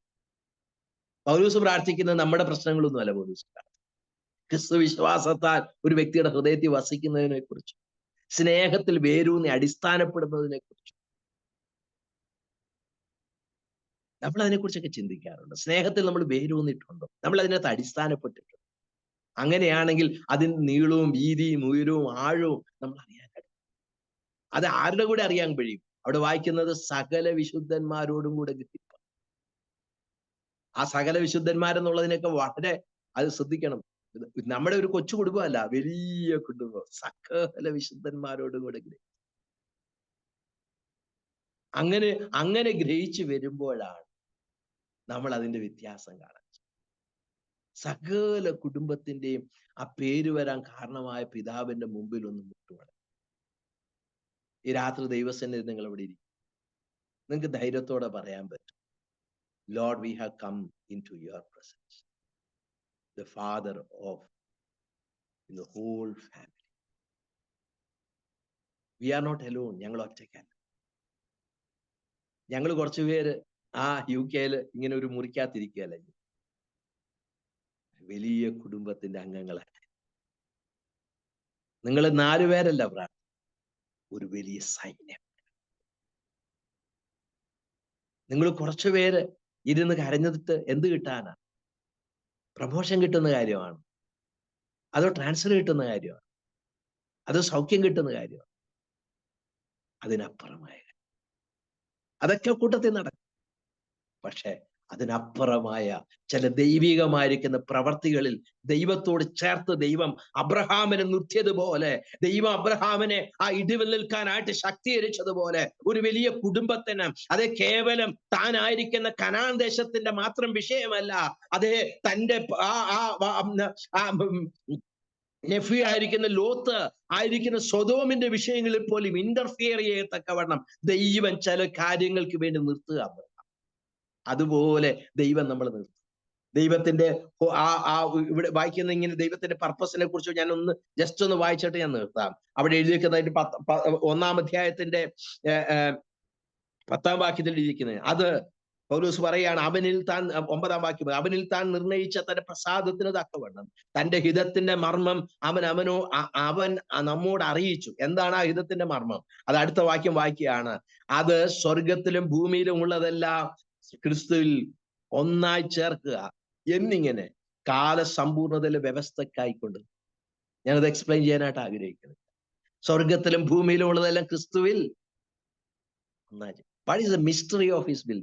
നമ്മൾ നേരത്തെ ടിജോ ബ്രദർ ആദ്യം പറഞ്ഞല്ലോ, നമ്മുടെ പ്രയോറിറ്റീസ്, നമ്മുടെ ഹിതത്തെ സെൻറ്റർ ചെയ്യാതെ എപ്പോഴും നമ്മുടെ പ്രയോറിറ്റി നമ്മുടെ ഹിതത്തെ സെൻറ്റർ ചെയ്യാതെ അത് ദൈവഹിതത്തിൽ സെൻറ്റർ ചെയ്ത് വരും.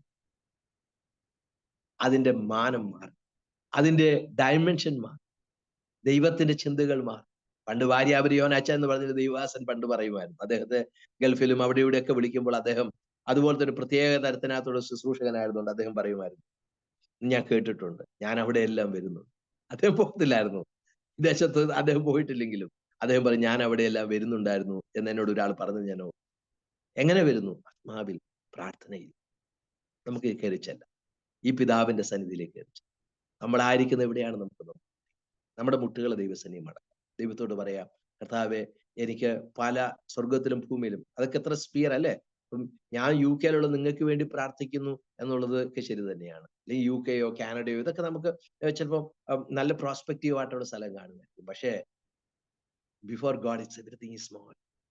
സ്വർഗത്തിലും ഭൂമിയിലും.